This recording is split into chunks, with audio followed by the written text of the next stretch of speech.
All right, welcome back to It's a Metal Thing on the Pallette Table. So today we get the metal and we clean it and we cut it and we start getting ready to build the stand itself. So let's get going.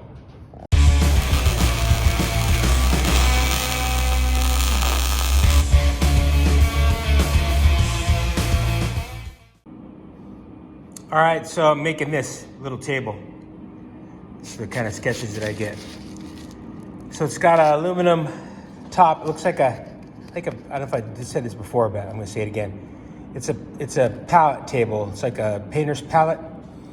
You know, there would be a hole here, right? So the painter holds it like this with his thumb and he can grab the paint off of it. This is gonna be a stone block. I'm building 10 of them total. 4 of them are gonna be copper. They're for the same job that I'm doing some other copper stuff on. All this stuff that I've been building is for the same job. This is a full size, full scale picture of the lower part. This is be the stone top. This is the legs going each direction. 3/4 by half. This is the side view. We're gonna put in some Delron rods in there. I'll be drilling up into here and hammering those in and getting those flat stone. This is the leg that's going up. This is 3/4 by half. This is 3/4 by 5/8. This is where the pallet's gonna land on here. There's a little brace underneath here to hold this. I'm not sure if we need it, but we're gonna do it anyway. This is 3/8 aluminum. This is the top handle. He wants me to radius this a little bit so for when you pick it up. Here's the material I have over here. I bought it. So this is the 5/8, the 3/4. This is the 1/4 by half. It's going to be the brace for underneath the pallet piece. So he wants 10 of them total, so I'm going to go ahead and cut all the parts, get them all cleaned up, deburred, wipe them off first, get the oil off them, and then I'll start building them. Pretty straightforward. The 4 of them have to be plated, so I'll probably polish. When I make the X piece for the bottom or the cross piece for the bottom, once it's all done, I'll polish that up because there's going to be a piece of sheet metal that goes on there and you won't be able to get in the inside corners. The rest of it, I'll just get as smooth and straight and flat as I can so when they polish it, there won't be any waves in it. So I'm going to clean it and cut it. All right, I got all the pieces for the bottom cut. 10 of these, 20 of these. Eventually the ends are going to be radiused a little bit. So I didn't deburr all these. I deburred these a little bit. I actually should probably just deburr these so it's just flat. But on this, I chamfered this top and bottom. I didn't do the sides because I want a crisp inside. So then when it goes, you know, here I'm just going to weld the top and the bottom and it'll be easy to clean up in here. Since there's 10 of them and they're not centered, they're kind of offset, I'm probably just going to make a quickie little jig here on the table. So I'm going to do that next. I'm going to clean these up and then I'm going to weld them up. Okay. So I cut some 1/4-inch pieces of some 3.5 that I had laying around. I didn't want them sticking proud of the steel so I could weld it. And then I just squared off the table here, got the dimensions that I needed, tacked those on, so I made a quick little jig. So they're all welded up now. I'm going to grind them up, grind them flat. You can see they got a little bit down in there, which is fine. There might be a situation where there's some pinholes right there. We'll see after I grind it all up. I don't know if you can see it. Somewhere like right on the inside of this edge here, but grind them up, get them smooth and flat. I don't know if I'm gonna polish these or not. There's gonna be a piece of steel that goes over these for the stone to sit on. I was gonna polish in here and but I'm thinking about it. I'll decide that later.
right, so now these are all done. The bottom piece, that's this piece here. There's some pinholes in a couple of them. I'm not too concerned. These are all sanded, finished off with 80 grit, no grind marks or anything you can see really. I'm not worried about the pinholes because you won't see it. The reason being is this is actually going to be on the ground, up probably about a 1/4 inch, and there's a piece of metal plate that goes, or a piece of maybe 10 gauge, I'll make a square that goes on here for the stone to be attached to. Now I'm moving on to the brace for the pallet. It's going to be this piece here. So I'm working on this piece here. It's 7 inches long. This 1/2 inch goes down to about a 1/4. I cut these 10 pieces here. This is 1/4 by 1/2 coal roll flat bar. What I'm going to do is I'm going to take 5 of these. And I'm going to clean them all up. I'm going to weld them together, and I'm going to put them in the mill. I'll put a line, I'll scribe a line on the side here to get an angle from 0 to a 1/4 inch. And I'll mill those so they're all the same. Like I said, just gonna clean them up. I'll tack them together. I'll tack them together on the bottom, which will be the top, so you won't see it. So when I weld, I'll just put a little strip weld across them, just to hold them together. And so they won't move in the mill or in the clamp, and they'll all be the same. So I'm gonna clean them up, weld them up, and then take them over to the mill. All right, so I'm down here, my buddy's gonna use his mill. I welded these together on the bottom, clamped them and welded them together. I scribed a line. I took the 1/8 inch spacer, machined spacer piece. I lined it up with the line, clamped it down. I'm gonna change the head on the cutting head, make a bigger one, and mill those up. It's just a good way to do them all faster. I could grind them, but it's a little more consistent this way. So anyway, I'm gonna do that, and I'll be back. All right, so I got these machined. I broke this one apart, so it stayed welded, right? He put it. I didn't do it. He did. He had a job for me to weld, so I welded while he machined. But so I came in, I ground the welds. I broke them apart. They're the perfect little size. They're gonna match the. This is to scale, so they're pretty right on. So I put it on the belt sander, and I squared this end up to make it square with this, right? So it's has to be square this way. It was angled, so that's flat. So I just got to grind this, pull it apart. These are the pieces they're going on. This is 3/4 by 5/8. This is the upright part. Now the fun part is going to be figuring out how to hold that and weld it and keep it straight. It's going to be a little tricky. I'm going to TIG weld it. I'm going to smooth the weld though. I don't want to see a weld. The only real way to do that is just put a little weld on there, and I'll just kiss it with the grinder and give a little radius to it. Don't really want to, I'm not big on seeing welds. So I'm going to clean these up, deburr them. I'll sand them probably prior to with the 80 grit, like everything else. Like this is 80 grit, this will be finished. And then it's going to weld on this end down here. So clean it up, smooth it up, and weld it up. So I'll show you that next. All right, so I'm welding this little ledge, this little angle piece that I milled earlier onto the leg, the upright. Just clamping it down to the table. I have a piece of 1/4 inch plate or 1/4 inch flat bar here. It sets the proper height for this. Just worked out that way. Set my height with a preset square.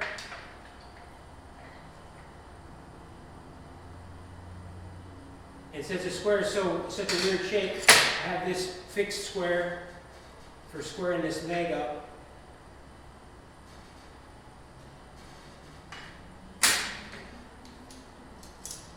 So I'm welding it. I'm trying to keep a small, tidy weld. If I fuse it, it kind of goes in a little deep, which is fine. But what I'm doing is I'm using some 030 MIG wire to help start the weld, and if it needs a little filler, I put a little filler in there. So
touched it a couple times.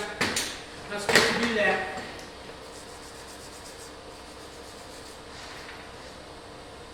But it worked out. Yeah. So here's the weld. I don't know if you can see it or not.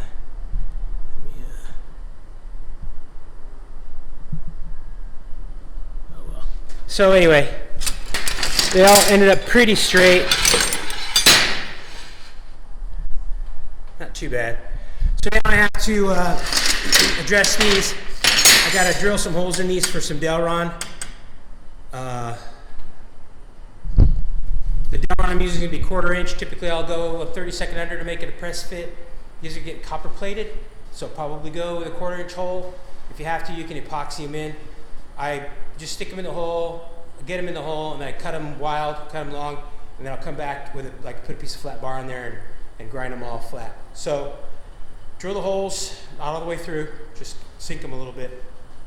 And then I'll probably buff on these little pieces I just welded a little bit prior to welding these on, just because it'll be easier to get in there. I just need to polish that area because there's gonna be that piece of steel that's going on there, and it'll be impossible to like get in the corner once that piece of sheet is on there for the top to be glued to. So I'll do that next. All right, so I'm gonna end this video here. I was gonna polish those, just the inside pieces, but I'm not really set up for that. There's a lot of parts there. So I'm gonna have it sent out and have the guy polish them. It's gonna do the plating on them. So if you like the video, subscribe, and the next video will be the end. So you wanna see how it ends. Thanks for watching. Check out the next one.